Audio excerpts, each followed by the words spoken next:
শুভ সকাল বন্ধুরা, কেমন আছো তোমরা? আশা করি তোমরা সবাই অনেক অনেক ভালো আছো, আর আমিও অনেক অনেক ভালো আছি। যে যেখান থেকে আমার এই ব্লগটা দেখছো তারা সবাই সুস্থ থেকো, ভালো থেকো, আর এইভাবেই আমার সাথে থেকো, পাশে থেকো। আমাকে অনেক অনেক করে ভালোবেসো, অনেক অনেক করে সাপোর্ট করো। তো ঘুম থেকে উঠে দেখো বাসি জামা কাপড় আমার ছাড়া হয়ে গেছে, ছেড়ে এখন ছাদে একটু ঘোরাঘুরি করছি আর দাঁত মাজছি। তো বৃষ্টির আকাশ, বৃষ্টি তো মেঘলা আকাশ হয়ে রয়েছে, আকাশটা দেখেই বুঝতে পারছো বেশ মেঘলা আকাশ, বৃষ্টি হবে একদম মনেই হচ্ছে। তো ছাদে রোদ নেই, তো অনেক দিন হয়েছে ছাদে না আসি না, কারণ প্রচণ্ড ছাদে রোদ, তার জন্য ছাদে আসি না। তো সেই জন্য আজকে ভাবলাম চলো আজকে ছাদের থেকেই তোমাদের সাথে ভিডিওটা শুরু করতে পারি। তো সেই জন্যে ছাদে এসে দেখো দাঁত মাজি একটু ঘোরাঘুরি করছি, আর ভিডিওটাও এখান থেকেই শুরু করলাম। আর ছাদের ওপর দেখতে পাচ্ছ না যে ছাউনিটা, ওইটা কেন বলো তো, ওই কলের তলায় ওই ছাউনিটা উপরে দেওয়া হয়েছে, এর একটাই কারণ যে অনেক সময় দেখো রোদ, মানে রোদে জামা কাপড় কাচার হলে কাচতে পারবো না, ছাউনিটা থাকলে রোদটা পড়বে না। তারপর ধরো বর্ষার দিনে কিছু জামা কাপড় ধরো কাচার ব্যাপার হলো, ছাউনিটা থাকলে জলটা মাথার ওপর পড়বে না। সেই জন্য তোমাদের দাদাভাই না ওই ব্যানার হয় না, আমাদের বাড়িতে অনেক ব্যানার আছে, মানে আমাদের বাড়ির সামনে অনেকে দুর্গা পুজো, কালী পুজো, সরস্বতী পুজোর ব্যানার লাগায়। সেই ব্যানারগুলো যখন আর ব্যবহার করা হয় না তো ওরা সব ফেলে দিয়ে যায়। তো তোমাদের দাদাভাই সেই ব্যানার দিয়ে দেখো এটাকে বেঁধে দিয়েছে। বেশিরভাগ ছাদে আমি ইউজ করি, জামা কাপড় কাচা বলো বা কোনো সময় স্নান টান করা বলো আমিই করি। তোমাদের দাদাভাই বা অন্য কেউ ওরা অতটা ইউজ একদমই বলতে পারো করে না, করার হলে আমিই করি। তো সেই কারণের জন্য ওই ঠেকা ব্যাটাকা কাজের জন্যে মানে এই ত্রিপলটা আর কি লাগিয়ে দিয়েছে। তো সকালবেলা উঠে একদম দাঁত মেজে মুখ টুক ধুয়ে একদম ফ্রেশ হয়ে নিলাম। সকাল সকাল দেখবে চোখ মুখ ধুলে একটু হাঁটাহাঁটি করলে বেশ মানে ভালো লাগে আর কি, সত্যি খুব ভালো লাগে। তো এখানে গামছা দিয়ে এখন মুখ মুছছি, বারান্দার দুইটা ফাঁকা, বারান্দার কিছুই মেলা নেই, যা আছে সব মানে নিচে মেলা আছে। আর চাদরটা আছে ওটা কিন্তু ননদের ঘরের চাদর, আমার জামা কাপড় কোনো কিছুই মেলা নেই। সবে ঘুম থেকে উঠেছি তো বেশ একটা আলিশি আলিশি লাগছে, ভালো লাগছে না। মানে ঘুম থেকে উঠলে না বেশ ঘন্টাখানেকের মতো না আমার এরকম হয়। তারপর আস্তে আস্তে কাজকর্ম করতে করতে, তারপর চাটা খেতে খেতে আস্তে আস্তে আর কি ঝিমানি ভাবটা কেটে যায়। কিন্তু সকালে ফার্স্ট উঠলে না এইরকম ঝিমানি আমার প্রতিদিন থাকে, প্রতিদিন কি বলবো আর তোমাদের, মানে শরীর যেন আর চলে না, কাজ করতে ইচ্ছা করে না, কোনো কিছুই যেন ভালো লাগে না। কিন্তু কাজ তো করতে হবে, কাজ ছাড়া কি আর সংসার হয় বলো। তো এই দেখো নিচে এলাম, আর এসে এখন মুখে একটা লাগাচ্ছি ক্রিম।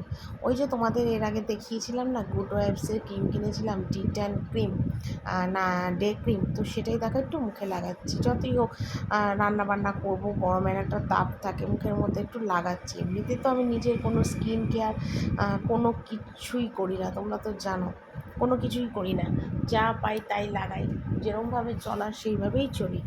তা আমি আজকে ভাবলাম কি যে না আজকে মুখে একটু ক্রিম টিমগুলো একটু লাগাই, কারণ একটু ক্রিমটা না লাগালে হবে না, কারণ বেকার কিনেছি এত দাম দিয়ে, তারপর যদি না লাগাই জিনিসটা নষ্টও হয়ে যাবে। তো সেইভাবে দেখো ক্রিমটা একটু মুখে লাগিয়ে ঠাগিয়ে সোজা যাবো নিচে। আজকে বৃষ্টি হয়নি কিন্তু এত গরম পড়েছে, এত গরম পড়েছে, মানে তোমাদের আমি ঠিক বলে বোঝাতে পারবো না, ভীষণ গরম পড়েছে। তো আমি একটু কোনো রকমে মুখে আর কি না করলে নয়, সেই জন্য একটু মুখে ডলাডলি করে সোজা এখন যাবো নিচে। তারপর বারান্দায় কিছু জামা কাপড় আছে সেগুলো মেলবো। আর মা তো অনেকটা সকালে ওঠে, অনেকটা সকালে, মানে মা না ভোরবেলা ওঠা অভ্যাস তো। মা 5টা সাড়ে 5টায়, আমার ঘুম রোজ ভেঙে যায়, আর মা 5টা সাড়ে 5টায় উঠে বাথরুম করে, টয়লেট করে, ফ্রেশ হয়, তারপরে তোমার দাঁত মাজে, মেজে এসে আবার মা শুয়ে থাকে। কী করবে, কারণ আমি তো অতটা ভোরবেলা ঘুম থেকে উঠি না, না আমার উঠতে উঠতে একটুখানি দেরি হয়। তো সেই কারণের জন্যে মা কিন্তু তাড়াতাড়ি করে ওঠে না, মানে আমার সাথেই শুয়ে থাকে, তারপর ছেলেও ঘুমায়। তো সেই জন্যে মা ওঠে না, শুয়ে থাকে। আমি উঠি তখন মা উঠে নিচে যায়, তারপর তোমাদের দাদাভাই উঠে পড়ে, ডাক দেয় যে মানে নিচে যাওয়ার জন্য, চা খাওয়ার জন্যে। তো সেই জন্যে মা গেছে, তো মা বলছিলো চল একসাথে যাই, এলাম না মা তুমি যাও, তারপরে আমি যাব। কারণ আমার এই জামা কাপড় এগুলো সমস্ত কিছু আবার আছে যে এগুলো মানে তুলবো বারান্দায়, সেগুলো একদম তুলে তালে যাই। আর এগুলো কিছু কিছু টুকটাক ভিজা আছে, সেগুলো আবার একটু উলট পালট করে দেবো আর কি, এইসব করবো আর কি। তো এদিকে দেখো জামা কাপড়গুলো ঝপাঝপ তুলছি, আর তুলে নিয়ে কটাই আছে, বেশি কিছু জামা কাপড় নেই, তো যে কটা আছে সেগুলো তুলবো, তুলে নিয়ে যাব এখন, মানে নিচে চলে যাবো, কেন আর বিশেষ কোনো দেরি ঠেরি কিছু করবো না। কেননা যত বেলা হবে তত আমার কাজের দেরি হয়ে যাবে, অনেকটাই অসুবিধা হয় সকালবেলার টাইমটাতে। আর তাড়াও থাকে, প্রচুর তাড়া থাকে, মানে নিজে গিয়ে রান্না বান্না, তারপর টুকটাক বাসন কোসন, জানোই তো অনেকটাই কাজের চাপ থাকে, সেই জন্য না মানে ভীষণ তাড়া থাকে, কিন্তু কী করবো বলো, কিছু করার নেই। তো এইদিকে দেখো জামা কাপড়গুলো তুললাম, আর তুলে টুলে নিয়ে নিচে গেলাম, নিচে গিয়ে চাটা করে চা খেলাম, চাটা খাওয়ার পর মার জন্য একটুখানি ফেনা ভাত করলাম, মা ফেনা ভাত খেতে খুব ভালোবাসে, সেখানে কাঁচা লঙ্কা তেল নুন দিয়ে মাকে দিলাম আলু সিদ্ধ দিয়ে ফেনা ভাত করে। আর এদিকে দেখো মটর ডাল ভিজিয়ে রেখেছি, তো মটর ডালটা করব। আর এদিকে দেখো আবার পটল আলু কেটেছি, তারপর আমরা এনেছে, আমড়ার চাটনি হবে, বেগুন ভাজা হবে, এগুলো সমস্ত একদম কেটে কুটে আমি গুছিয়ে নিয়েছি, কেটে কুটে গুছিয়ে নিয়েই কিন্তু তোমাদের সাথে ভিডিওটা করছি। আর এইদিকে দেখো মাকে দিয়ে দিলাম খেতে, মা খেতে বসে গেছে, কারণ আমার মা তো অনেকটা সকালে ওঠে, আর বাড়িতে 8টা-9টার মধ্যে টিফিন করে, কিন্তু এখানে আসার পর থেকে মার বেশ দেরি হয়ে যায়, কারণ আমার টাইমে আমি কুলোতে পারি না, তো একটু দেরি হয়, তো যাকে মা তো অবশ্যই সেটা বোঝে। এইমাত্র ঘরে এলাম, আর রান্না বান্না সব কমপ্লিট করে এইমাত্র ঘরে এলাম, ঘরে এসে টুকটাক কাজ করবো, মা আমাদের ওখানে বসে আছে, আর ছেলে গেল এখন স্নান করতে, কারণ ঠাকুর ঘরে যাবে ও ঠাকুমার সাথে। আর আমার ঘরে টুকটাক কাজ আছে, দেখি আর কী কাজকর্ম আছে, কাজ তো আমার খুঁজে খুঁজে আমি বার করি, তাই না? তো চলো আমি কাজগুলো সারি, আর সাথে থাকো, দেখতে থাকো, ঠিক আছে? তো আজকে আর বিছনার চাদর টাদর না কিছুই তুলবো না, কারণ বিছনার চাদর আমার পরিষ্কার আছে, তো ভাবলাম কি যে তাহলে একটুখানি এই ফার্নিচারগুলোই একটু মোছামুছি করে পরিষ্কার করি, কারণ একটু রাস্তার ধারে ঘর তো প্রচণ্ড ধুলো হয়, প্রচণ্ড ধুলো। তো মা না বলছিল যে মানে একটুখানি আমি ঝেড়ে মুছে দিই, কারণ আমার মা না বাড়িতেও না সব সময় ফার্নিচার পরিষ্কার করে, মোছে টিপটপ গুছিয়ে রাখে, তো সেই জন্য এখানেও বলেছিল যে একটুখানি আমি তোর মুছে দিচ্ছি, তোকে করতে হবে না, তুই কাজকর্ম করে এলি, তুই একটু রেস্ট কর। তো আমি বললাম না মা, আমি নিজেই করব, তোমাকে এসব কিছু করতে হবে না, তুমি একটু ভিডিওটা আমার করে দাও তাহলেই হবে। আর মাই ভিডিওটা করে দিচ্ছে আর কি। আর এদিকে দেখো পাখা ঠাকাগুলো সব ঝাড়লাম, কদিন ধরে পাখার হাওয়াটা না বেশ বন্ধ হয়ে যাচ্ছে, কমে গেছে, তো ওই ধুলো জমেছে না, ওই জন্যই মনে হয়, তার জন্য পাখাটাও একটু ভালো করে ঝাড়াঝাড়ি করে আর কি মুছে দিলাম, কারণ যা গরম, বৃষ্টির মধ্যেও গরম আছে, পাখা ছাড়া না এক মুহূর্ত চলবে না। তো এটাই হলো কথা। আর ছেলের জন্য আরও পাখাটা লাগাতে হয়, ছেলের ভীষণ গরম লাগে। আরেকটা ফ্যান ছিল না, সেটা ঠাকুর ঘরে তোমাদের দাদাভাই নিয়ে গেছে, কারণ ঠাকুরঘরের ফ্যানটা না হয়ে গেছে খারাপ, তো সেই কারণের জন্য ওটা নিয়ে গেছে বলে এখন এই একটা ফ্যান আর ওপরে সিলিং ফ্যানটা চলছে। আর এদিকে আমি এগুলো সমস্ত মোছামুছি সমস্ত কিছু করছি। আর এদিকে কি হয়েছে বলো তো, আমার মা না মানে হয়তো কাল পরশুর মধ্যেই চলে যাবে, তো যেদিন যাবে সেদিন তো তোমাদের কাছে অবশ্যই শেয়ার করব।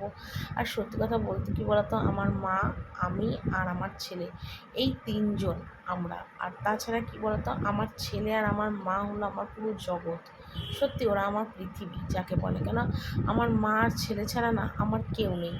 হ্যাঁ, তোমরা হয়তো বলবে যে আমার স্বামী আছে, সংসার আছে, অবশ্যই তার তার স্বামীর প্রতি তো আমার কর্তব্য, ভালোবাসা সব কিছুই থাকা দরকার, তাই না? কিন্তু সেটা কিন্তু একতরফা কোনো দিন হয় না, দুজনের তরফ থেকেই হয়। কিন্তু ওই যে বললাম যে আমি এমন একটা মানুষ, মানে যেটা মানে দুঃখ কষ্ট সব কিছু সহ্য করে আমি মানিয়ে গুছিয়ে নিতে পারি 100 বার, কিন্তু আমার জগতই হলো, পৃথিবী হলো আমার মা আর আমার ছেলে, এই দুজনকে আমি আমার নিজের প্রাণের চেয়েও ভালোবাসি, প্রাণের চেয়েও কাকে বলবো, মানে ওদের জন্য আমি সব কিছু করতে পারি, এরকম ব্যাপার। কারণ মাকে আমি একটা সময় এতটাই কষ্ট দুঃখ দিয়েছিলাম, মার বাবার অমতে বিয়ে করে, সেই কষ্টটা না আমি এখন বুঝতে পারি যে মা বাবা কত কষ্ট পেয়েছিল, বিশেষ করে মা, সেই কষ্টটা না মাকে আমি আর পেতে দিতে চাই না।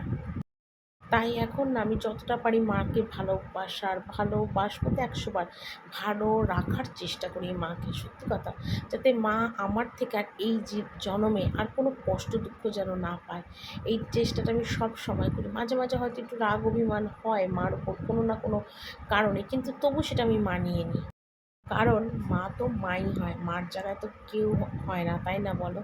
তো সেই জন্যই কথাটা তোমাদের কাছে বললাম, আমার জগৎ পৃথিবী সব কিছু আমার ছেলেকে আর মাকে ঘিরে, আর মানে আমার কোনো কিছু নেই, সত্যি কথা। স্বামী আছে, নিশ্চয়ই স্বামী আছে, স্বামী তো স্বামীর জায়গায়, সেই জায়গাটা আলাদা, কিন্তু মার জায়গাটা তো মাই, মার জায়গা সন্তানের জায়গা কেউ কোনোদিন নিতে পারে না। আর যদি সেরকম স্বামী হয় তাহলে সেই জায়গাটা অবশ্যই স্বামী নিতে পারে, কিন্তু সব স্বামীরা কিন্তু সেই জায়গাটা নিতে পারে না। যাক, এর থেকে আর বেশি কিছু তোমাদের বলতে চাই না। তো আমার ঘরের চাদর তো আজকে তুললাম না, ঝেড়ে ঝুড়ে রেখে এলাম। আর এইদিকে বড় ঘরে যে বসা ঘর, সেই ঘরের চাদরটা আজকে তুলে দিচ্ছি। বেশ 7 দিন হয়ে গেছে। তো 7 দিনের 7 দিন করেই না আমি চাদরটা সবসময় চেঞ্জ করি। তো আজকে প্রচণ্ড দুপুর থেকে মুষলধারে বৃষ্টি হচ্ছে।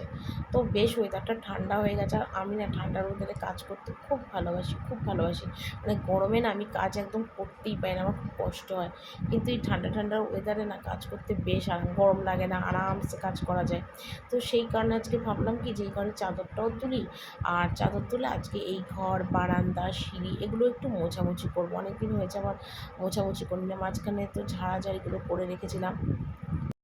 যখন আমার না কাজের চাপ একটু কম হয়, মানে যখন একটু কাজের চাপ কম হয়, তখন আমি ভাবি কি যে ঘরটারগুলো একটু মুছে নিই, বা এক্সট্রা কোনো কাজ থাকে সেগুলো আমি করে নিই।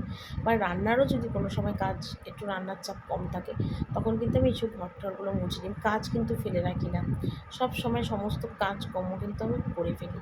আগের দিন যেমন দোতলা, তিনতলা, টয়লেটগুলো সমস্ত পরিষ্কার করেছিলাম, বেসিন টেসিন সমস্ত পরিষ্কার করেছিলাম। তা আজকে আর ওটা করলাম, ওটার কাজ ঝামেলা মিটিয়ে দিয়েছি। আজকে আবার দেখো এই ঘরটা একটুখানি মোছামুছি করছি। কারণ মানে একটু ধুলো ধুলো তো হয়েছে বটেই, আগের সপ্তাহে মুছেছিলাম, আবার আজকে মুছছি। কিন্তু ঝাড়টা কিন্তু আমি দিয়েই রাখি, বাসি ঘর তো আর রাখতে নেই বলো গৃহস্থ বাড়িতে। সেই জন্যে কিন্তু আমি মোছামুছিগুলো না করতে পারলেও ঝাড়াঝাড়িগুলো কিন্তু করেই রাখি।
আজকে কিন্তু পুরো বাড়িটাই মুছেছি, একদম 3 তলার সিঁড়ি থেকে 1 তলার সিঁড়ি পর্যন্ত। সবটা তো আর ভিডিও তোমাদের কাছে শেয়ার করা সম্ভব হবে না, তাহলে ভিডিওটা অনেকটা বড় হয়ে যাবে। তো সেই জন্য যেইটুকুনি পারলাম সেইটুকুনি কিন্তু সবটাই শেয়ার করলাম। আজকে একটা সত্যি অনেক বড় কাজ হলো, মানে এই ঘরটার মোছা না, পুরো বাড়ি মোছা একার পক্ষে বিশাল একটা ব্যাপার। তো বুঝতেই পারছো রোজ কিন্তু আমার পক্ষে মোছা সম্ভব হয় না, ওই যে বললাম সপ্তাহে একদিন করে মুছি। তবে হ্যাঁ, বাসি ঘর তো আমি রাখি না, বাসি ঘর কিন্তু আমি রোজ ঝাড়াঝাড়ি করে রাখি। আর আমার শাশুড়ি ঘর, আমার ঘর, ওগুলো তো রোজ মুছি, জানোই। তো আজকেও আমার ঘরটাগুলো মোছা হয়ে গেছে, তো রোজ ওগুলো মুছি বলে আজকে কিন্তু সেটার ভিডিওটা তোমাদের কাছে কিন্তু শেয়ার করলাম না। তো এদিকে দেখো স্নান টান করে চলে এসেছি, টুকটাক কিছু জামা কাপড় কেচেছি, সেগুলোই এখন এখানে মেলবো। আর তোমাদের ওই বড় করে যে চাদর তুললাম, তারপর তোমাদের দাদাভাইয়ের না অনেক জামা কাপড়ও আছে, সেগুলো না কিচ্ছু কাচিনি, কারণ আজকে না আমার সার্ফটা না ছিল না, একদম সার্ফ ফুরিয়ে গেছে। তো সেই জন্য তোমাদের দাদাভাইকে বললাম আমাকে কাল সার্ফ এনে দিও, তোমাদের দাদাভাইয়েরগুলো ভিজিয়ে রেখে কাচতে হবে, কারণ অনেকটাই ময়লা হয়েছে। আর তোমাদের দাদাভাইয়ের জামা কাপড় এত ময়লা হয়, এত ময়লা হয় কি বলবো। আর আমি তো রোজকার এই যে নাইটি, জামা, এগুলো সমস্ত আমি রোজকারটা রোজ কেচে দিই, জমিয়ে কিন্তু আমি একদমই রাখি না। আর এক এক সময় তো আমি শরীর চললো না, পারলাম না, একমাত্র তখনই কিন্তু সমস্ত জামা কাপড় আমি মানে রাখি। তো ঘড়িতে মোটামুটি এখন 3:30 মতন বাজে, ছেলেও গেছে ঠাকুর ঘরে, মা শুয়ে আছে। তো মা আমার বলছে চুলটা আসতে দিয়ে, না দাঁড়াও আমি চুল আসটাচ্ছি। আপাতত আমি জামা কাপড়গুলো টুকটাক যা কেচেছি সেগুলোকে আগে ভালোভাবে মেলি, তারপর গিয়ে বাকি কাজকর্ম করবো। আর এক নাগাড়ে সকাল থেকে এত কাজ করি না, আর পারি না। তো চলো বন্ধুরা, ভিডিওটা যেখানেই শেষ করছি, টাটা।